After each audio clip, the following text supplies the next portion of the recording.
Canelita. ¿Los chocolates? Yo quería María. Bueno, entonces vamos a leer. Dice así: la palabra del Señor vino a Jonás, hijo de Amitai. Levántate, ve a Nínive, la gran ciudad. Ya está. Buenos días a todos, hermanos. Un gusto nuevamente estar aquí. Un aviso rapidísimo. Se han liberado varios lugares aquí enfrente. Los niños pasaron a sus clases. Hay varios lugares aquí. Entonces, si están allá atrás y van a encontrar un lugar hasta allá, aquí hay varios. Entonces, nos animamos a que sin miedo, sin pena, sin vergüenza, no, eso no, nada más sin pena, vengan aquí enfrente y tomen un lugar aquí.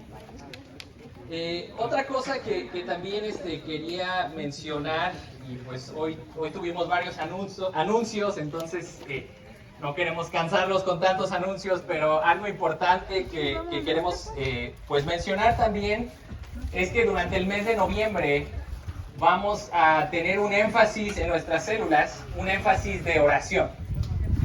Realmente siempre necesitamos la oración, ¿verdad? No es que ahorita estamos diciendo necesitamos orar más que otras veces. Esperemos que siempre estemos orando, pero igual como iglesia queremos tomar tiempos intencionales en los que nos enfocamos en la oración.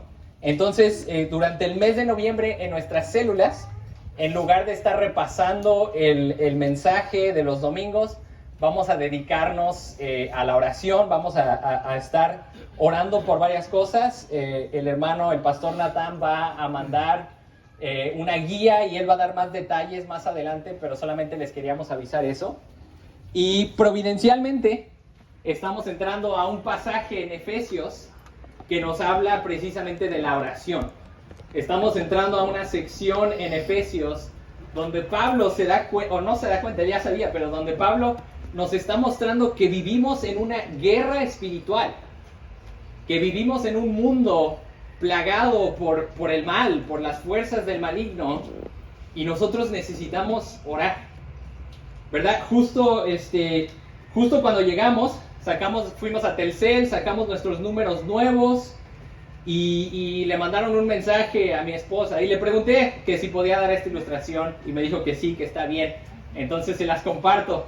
Le llamaron a mi esposa y le pidieron información, le dijeron que tenían un paquete esperándola y que si les podía dar un número y el código que le aparecía. Y bueno, ya saben qué pasó, ¿verdad?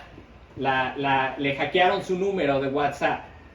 Entonces yo estaba esperando a que me entrara la llamada de los maleantes, de los hackeadores, y cuando me entró la llamada yo me puse a platicar con ellos, y primero sí dije eso de que, sí, el paquete, qué buena onda y todo, pero después le pregunté y le dije, oye amigo, ¿tú no tienes temor de Dios?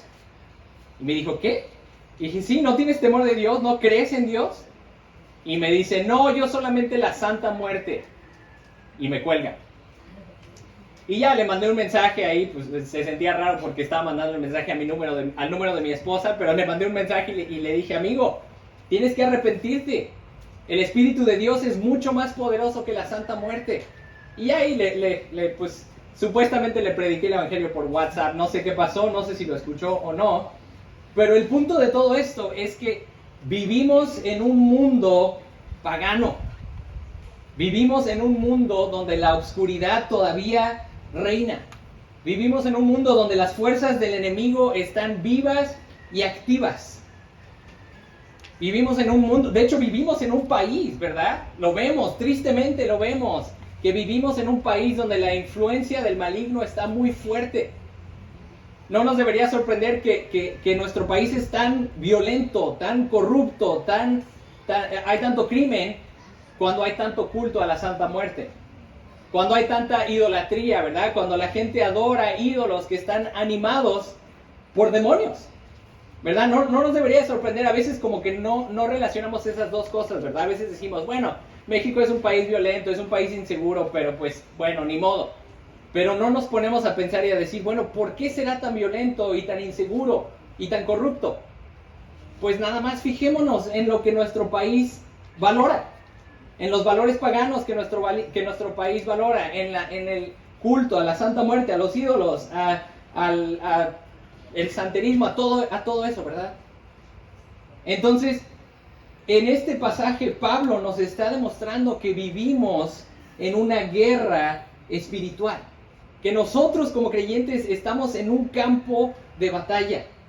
Entonces vamos a leer aquí Efesios capítulo 6, empezando en el versículo 10. Entonces los invito a que se pongan de pie para la lectura de la palabra de Dios.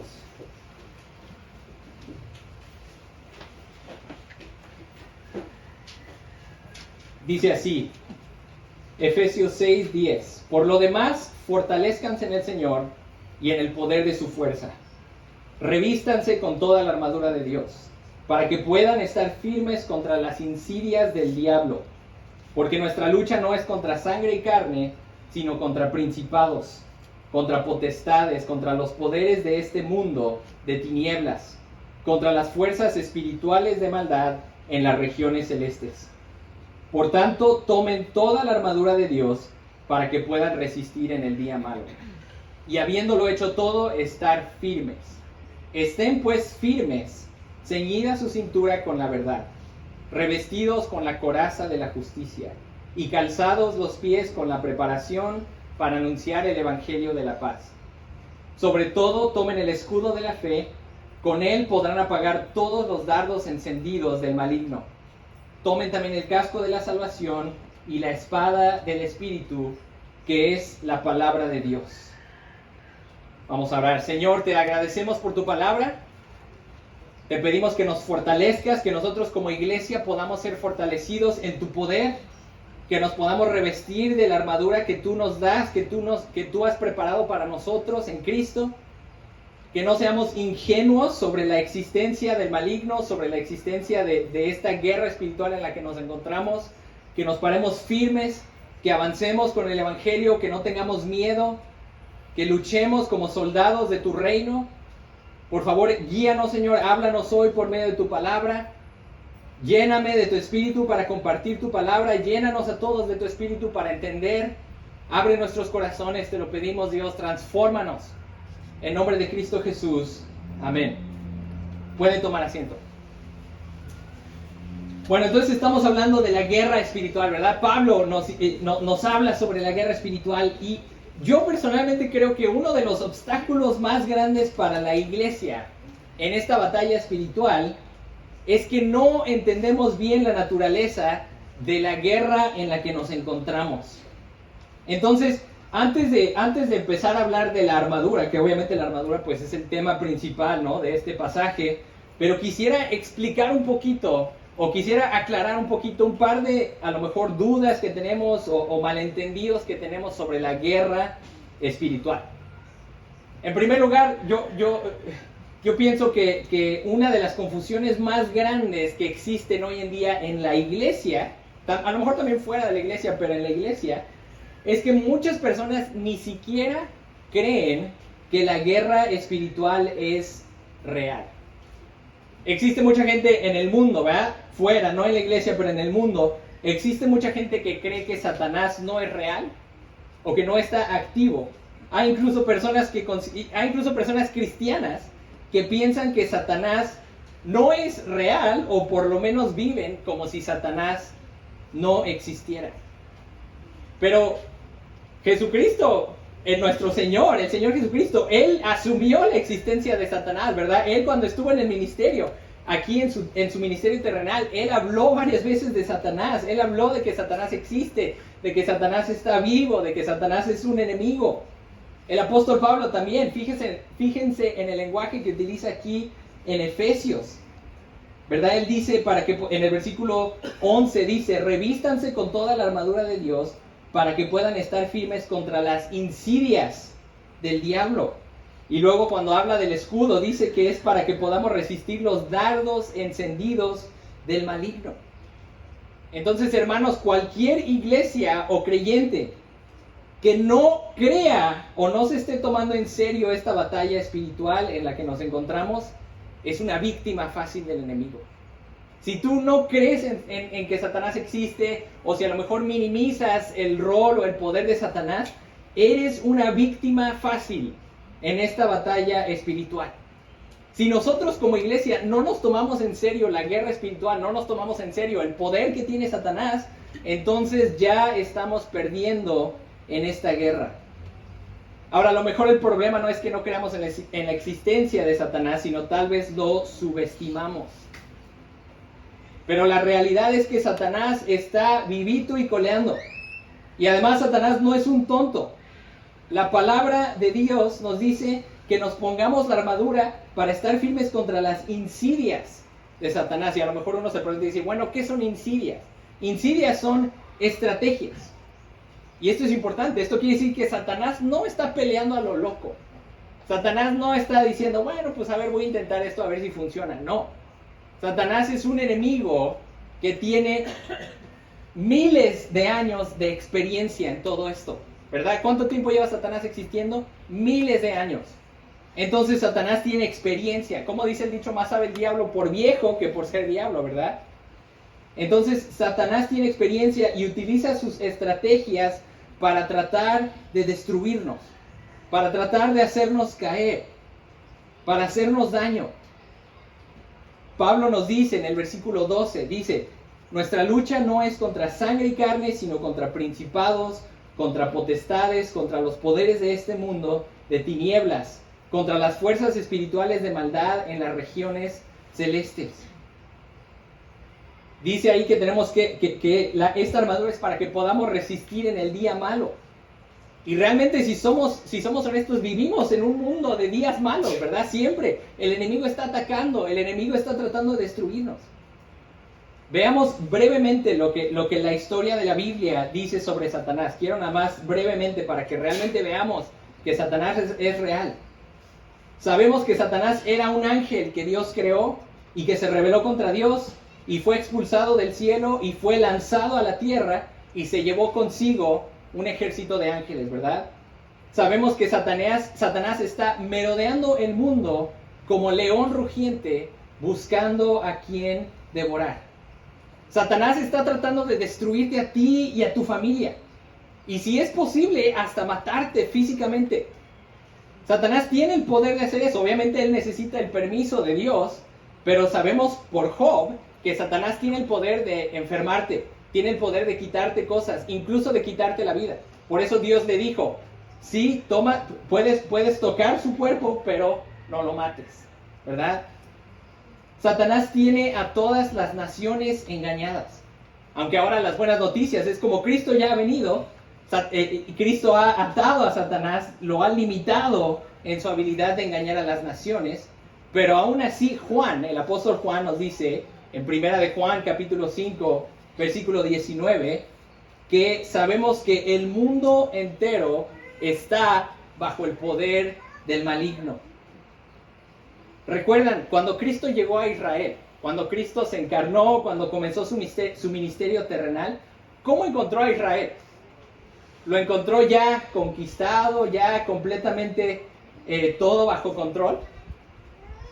No, lo encontró plagado de demonios.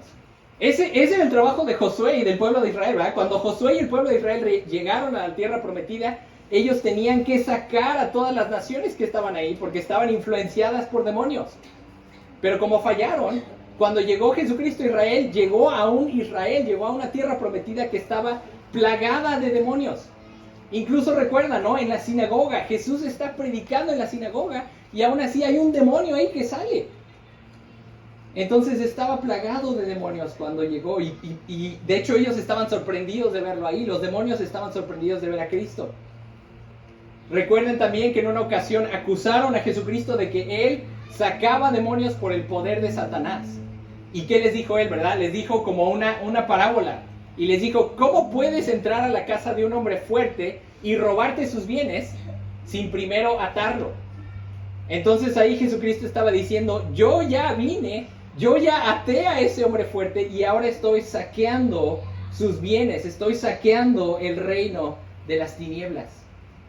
Entonces vemos ahí, ¿verdad? Que aunque Satanás tiene poder, aunque el mundo está bajo el poder del maligno, también vemos que Jesucristo ya vino a este mundo y Jesucristo ya ató a Satanás y Jesucristo ya tiene poder, pero aún así el enemigo sigue activo y trabajando. Ahora un par de cosas más sobre Satanás. Satanás no es omnisciente ni omnipresente. En otras palabras, Satanás no lo sabe todo. Y Satanás no puede estar en todos los lugares. Entonces, a lo mejor no tenemos que pensar que Satanás está aquí ahorita mismo. A lo mejor Satanás tiene cosas más importantes que hacer por otro lado, no sé. Pero él no es omnisciente, él no puede estar en todos los lados a la vez. Pero sí tiene un ejército de demonios que le reportan a él. Entonces, a lo mejor Satanás no está aquí tratando de influenciarnos o destruirnos, pero a lo mejor un par de demonios sí están aquí tratando de influenciarnos y destruirnos, que vienen con órdenes de Satanás. Entonces, no lo subestimemos. Otra cosa, Satanás será destruido en el lago de fuego, pero por ahora está tratando de hacer el mayor daño posible y está tratando de engañarnos. Satanás además es el padre de las mentiras.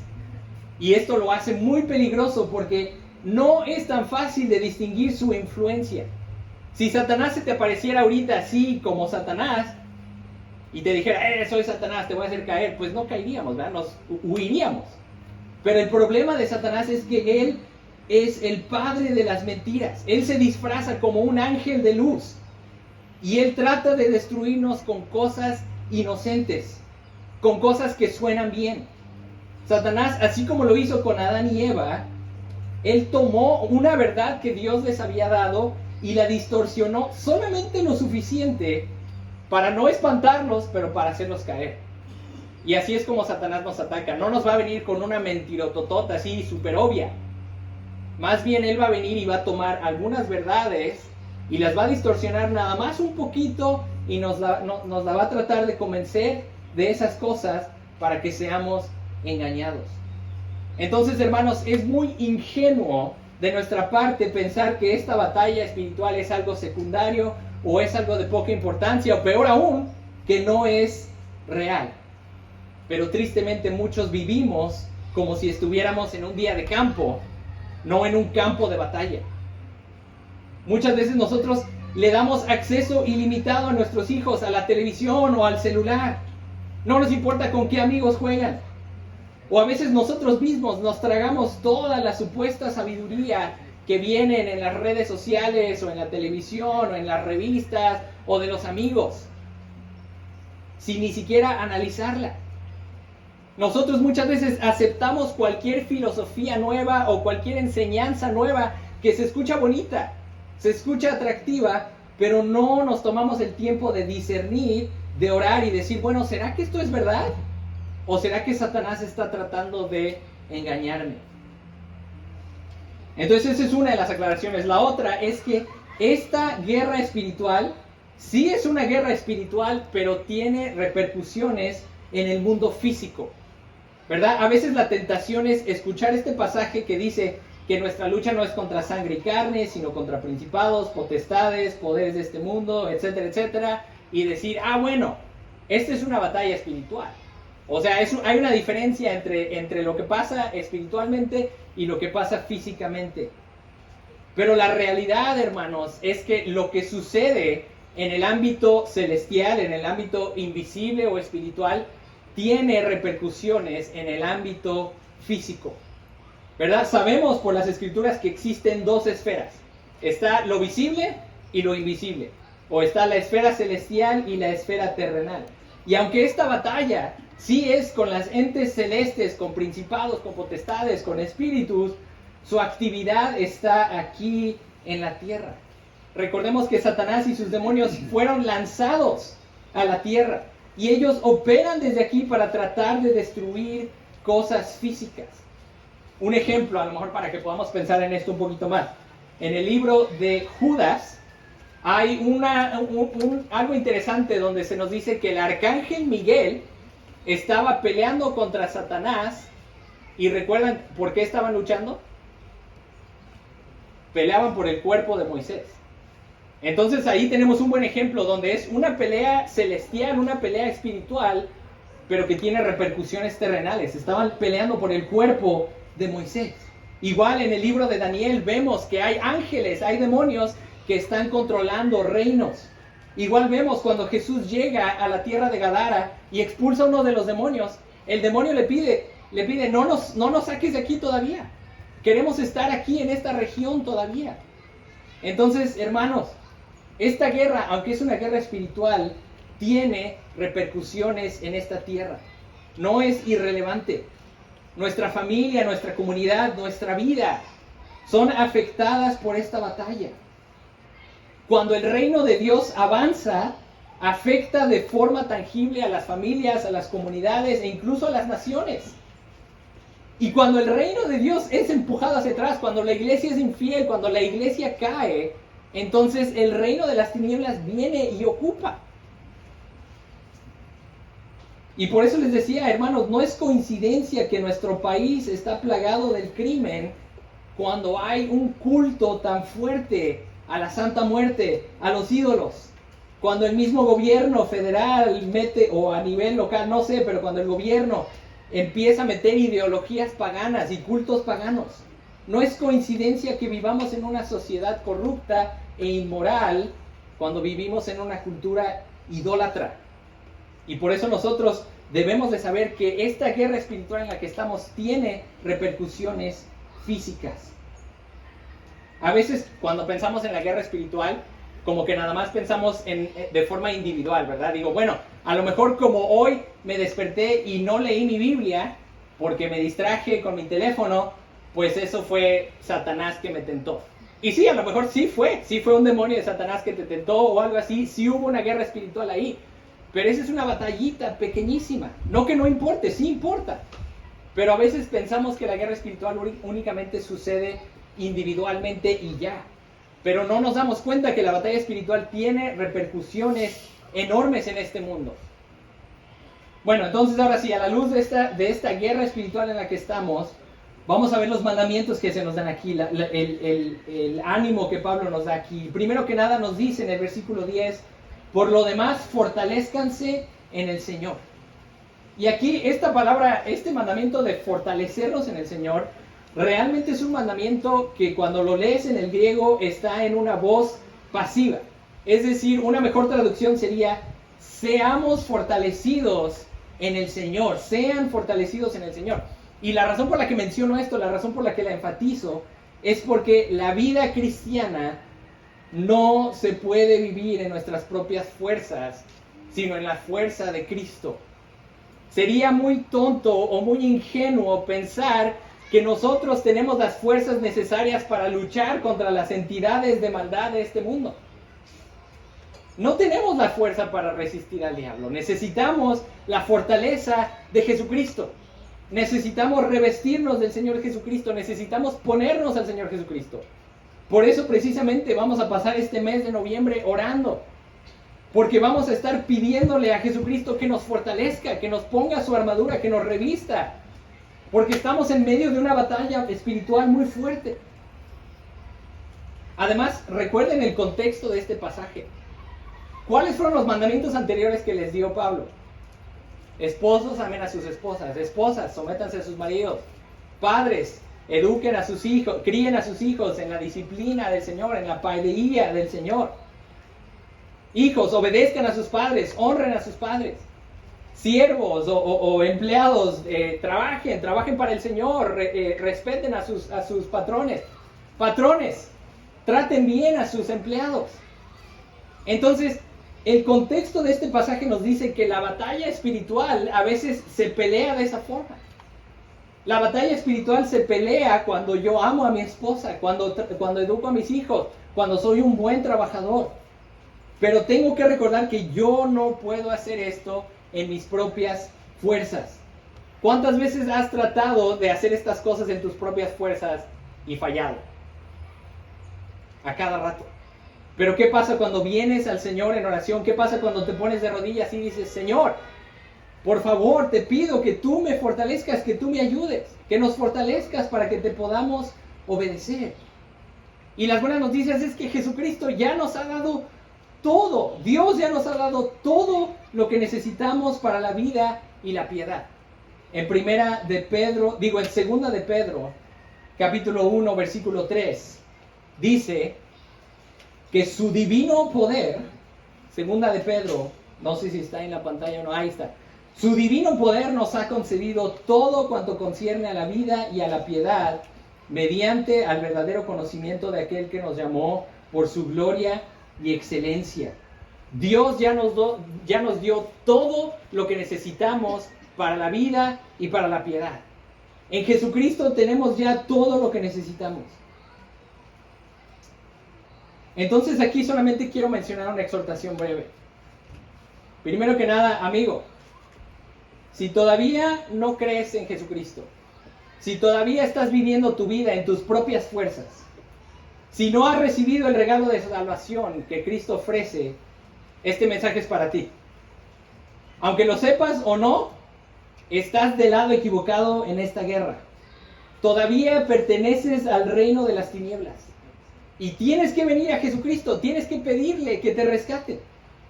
Tienes que pedirle que te rescate del reino de las tinieblas y te traslade a su reino para que puedas recibir la vida y puedas unirte al ejército de Cristo y puedas luchar contra el enemigo, puedas resistir al enemigo. Y una exhortación para ti, hermano, hermana. No luches esta batalla en tus propias fuerzas. No vivas como si Dios no te hubiera dado ya todo lo necesario para luchar. Luchar en nuestras propias fuerzas es orgullo y necedad. Pero cuando venimos a Dios en oración y le suplicamos que nos dé las fuerzas, que Él haga la obra en nuestras vidas, que Él avance su reino, que Él salve a nuestros hijos, que Él siga salvando a nuestra comunidad, que Él nos siga dando madurez, crecimiento espiritual. Así es como luchamos esta guerra espiritual. Pablo también nos dice, fortalezcanse en el Señor y en el poder de su fuerza. Y también varias veces en estos versículos nos dice que esto es para estar firmes. Versículo 11 dice, revístanse con toda la armadura de Dios para que puedan estar firmes contra las insidias del diablo. Versículo 13 dice, por tanto, tomen la armadura de Dios para que puedan resistir en el día malo y habiéndolo hecho todo, estar firmes. En el versículo 14, estén pues firmes. Entonces el mandamiento aquí es para que podamos estar firmes, fortalecidos en el Señor. Ahora, algo rápido aquí sobre estar firmes. A veces cuando pensamos en estar firmes, como que nos imaginamos que nada más nos tenemos que quedar parados así y esperar a que se acaben los ataques del enemigo y ya continuar con nuestra vida diaria. Pero eso no es lo que significa estar firmes. Estar firmes significa mantener la línea de batalla y además seguir avanzando, ¿verdad? Mantenernos firmes significa que no vamos a romper las líneas de batalla. Estar firmes no significa ir a escondernos en la ciudadela hasta que Satanás termine su ataque. No. Estar firmes significa estamos formados en línea de batalla y seguimos empujando hacia adelante sin que la línea de defensa se rompa.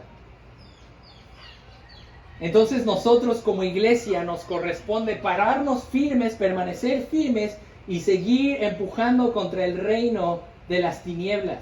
Seguir saqueando las puertas del Hades, rescatando almas del infierno, ocasionando que los poderes de las tinieblas se retiren. Pero sería una locura ir a la guerra sin una armadura, ¿verdad? ¿Se imaginan ir a una guerra sin armadura?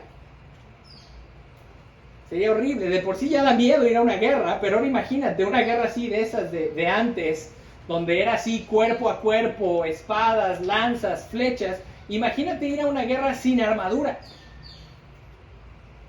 Pues ya de una vez ríndete, ¿no? Pero lo bueno es que tenemos una armadura. Dios nos ha dado una armadura y nos dice, revístanse con esta armadura, póngansela. De nada nos sirve tener una armadura si no nos la ponemos. Y un par de cosas aquí. Esta armadura es algo que nos ponemos en comunidad. A veces cuando estamos a lo mejor en la escuelita dominical de niños o cuando nos imaginamos la armadura, nos imaginamos que yo me estoy poniendo la armadura, ¿verdad? Si yo soy el soldado y me la pongo. Y sí, por un lado sí tiene sentido, pero recuerden que Pablo está escribiéndole a toda la iglesia. Y Pablo ya les dijo que la iglesia es el cuerpo de Cristo. Entonces, si la iglesia es el cuerpo de Cristo, ¿quién se pone la armadura? El cuerpo de Cristo, la iglesia se pone la armadura. Y esto es importante porque, nuevamente, a veces pensamos que la guerra espiritual es algo individual y ya. Pero se nos olvida que como iglesia estamos luchando esta batalla juntos. Todos estos mandamientos que Pablo nos acaba de dar son mandamientos en comunidad. Son mandamientos que se cumplen como iglesia, no por separado. Además, la armadura de la iglesia es la armadura que Cristo ya aportó, que Cristo ya preparó para nosotros. En Isaías, capítulo 59, versículo 17. Aquí el Señor está viendo que hay injusticia en el mundo y el Señor mismo dice, se puso la justicia como coraza y el casco de salvación en su cabeza. Como vestidura se puso ropas de venganza y se envolvió de celo como de manto. Entonces, esta armadura que Él nos da es una armadura que Él mismo ya se la puso y ya preparó para nosotros. Por eso Pablo dice en Romanos 13:14, dice, vístanse del Señor Jesucristo y no piensen en proveer para las lujurias de la carne.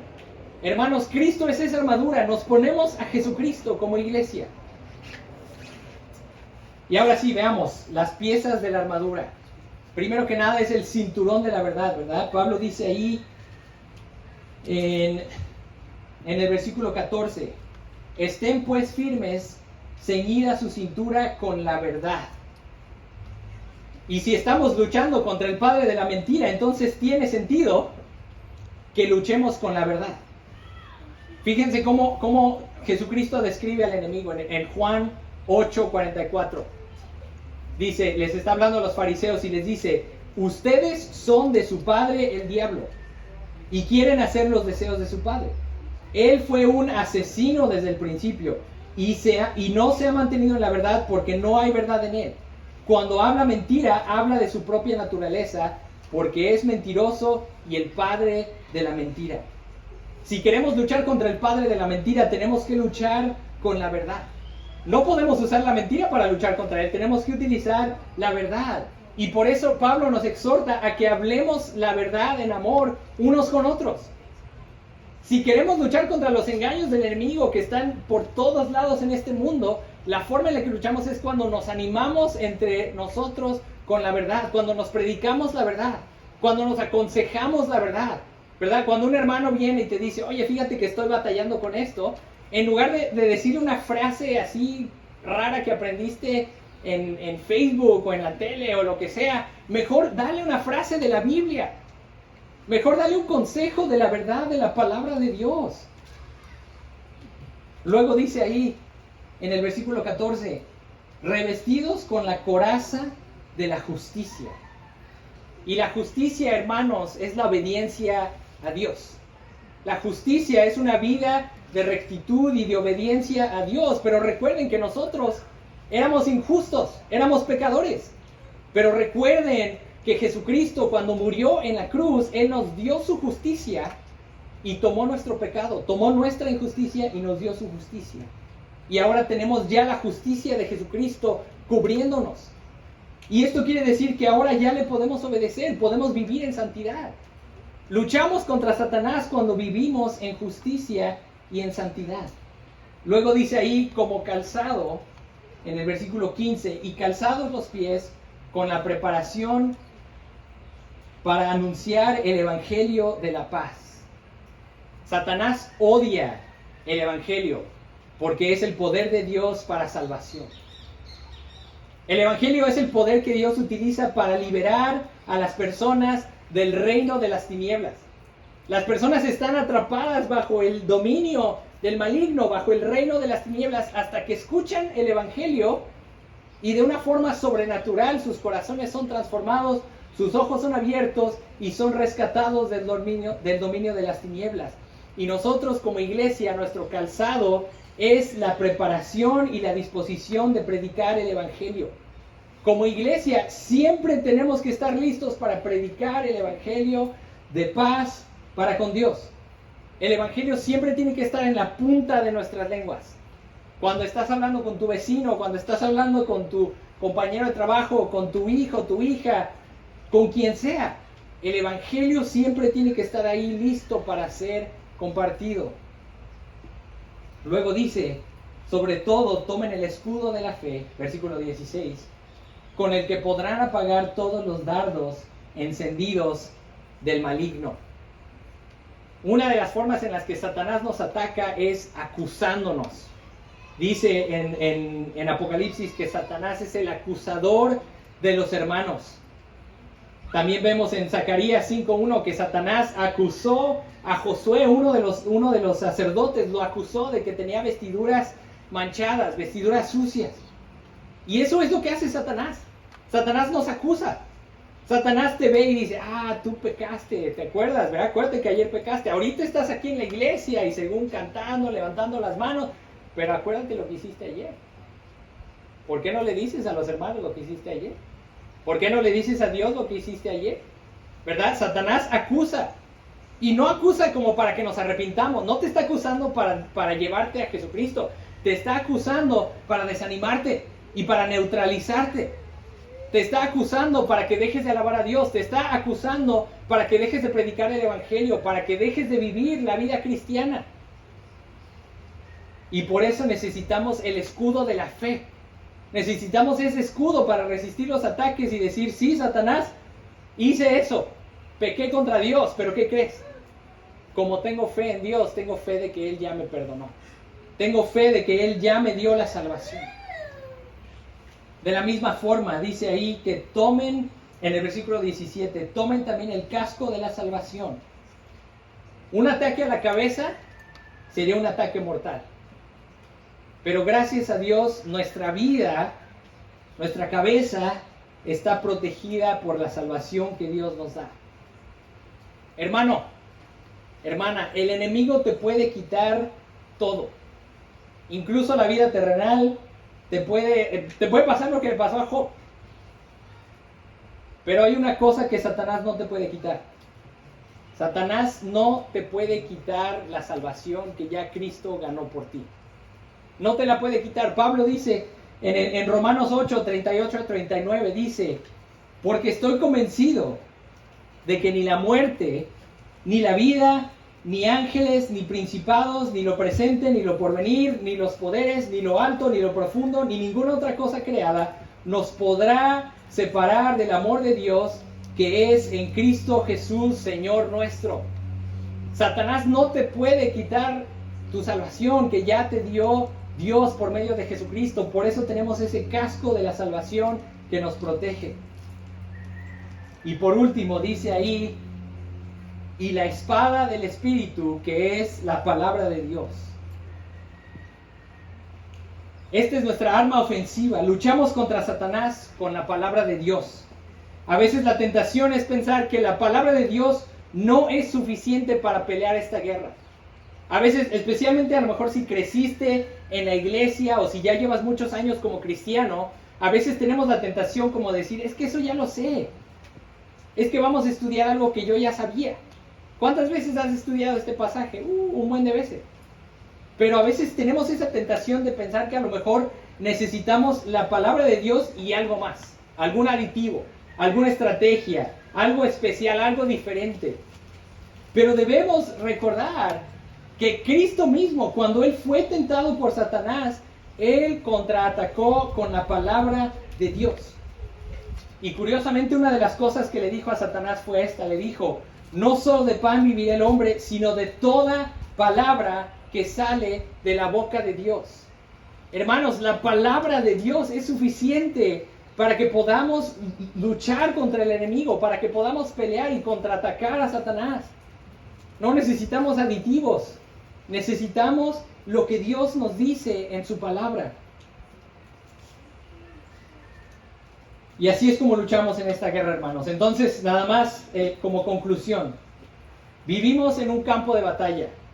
No en un día de campo, es un campo de batalla.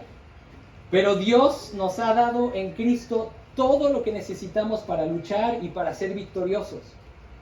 Sí, tenemos enemigos espirituales fuertes, pero recordemos que mayor es el que está en nosotros que el que está en el mundo.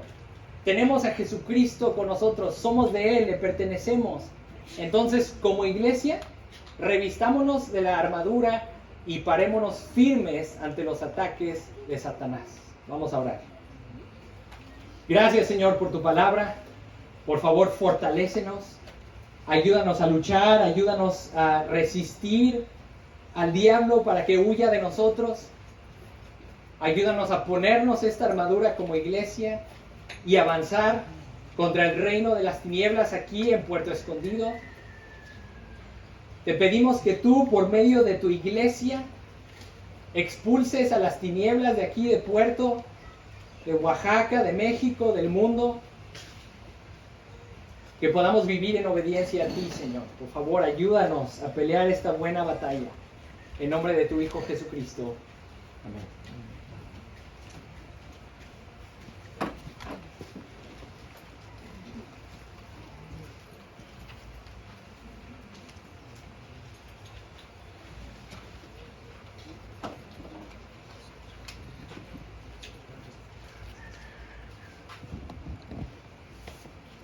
Amén.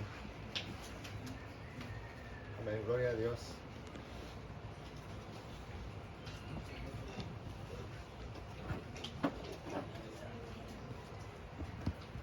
Vamos a seguir meditando sobre lo que hemos escuchado. Como ustedes saben que hacemos todos los domingos acá, vamos a preparar nuestros corazones para... Vamos a preparar nuestros corazones para poder recordar a Cristo en su muerte, en su sufrimiento, lo que Él hizo en la cruz por nosotros, ¿no?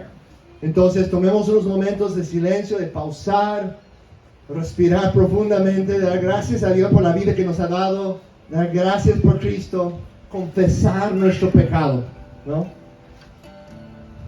Satanás es el acusador, pero Cristo es nuestro gran abogado, nuestro gran sumo sacerdote que vive siempre para interceder por nosotros, ¿no? Y Él pagó el precio. Entonces nosotros podemos, como su iglesia, como su familia, reconocer, ¿no? Confesar y recibir nuevamente ese perdón y esa gracia. No para seguir lo mismo, sino para vivir vidas transformadas cada día más, de fe hacia fe, de gracia cada día, gracia sobre gracia. Así que vamos a tomar esos momentos para quietar nuestros corazones. También en este momento, los que sienten en su corazón el deseo de aportar, de dar al ministerio, los que se consideran miembros aquí de Camino a la Cruz y nos estás visitando de tu lado, no sientes ninguna obligación de dar. Dios no necesita nuestro dinero, ¿no? Dios no necesita nada, pero nosotros ofrendamos como un acto de adoración, reconociendo que todo lo que tenemos le pertenece a Él, viene de Él, y queremos practicar esa fe, ¿no? De recordarlo y ver cómo Él toma lo poco que nosotros damos y lo multiplica para hacer grandes cosas en su reino, como ya hemos visto. Entonces vamos a hacer ese tiempo de la ofrenda. También la caja está aquí en la mesa.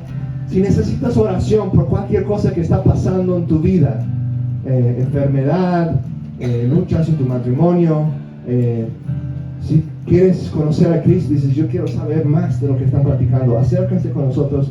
Voy a estar aquí con algunos hermanos en este lado para orar por cualquier necesidad que tengan durante este tiempo. Así que oremos una vez más.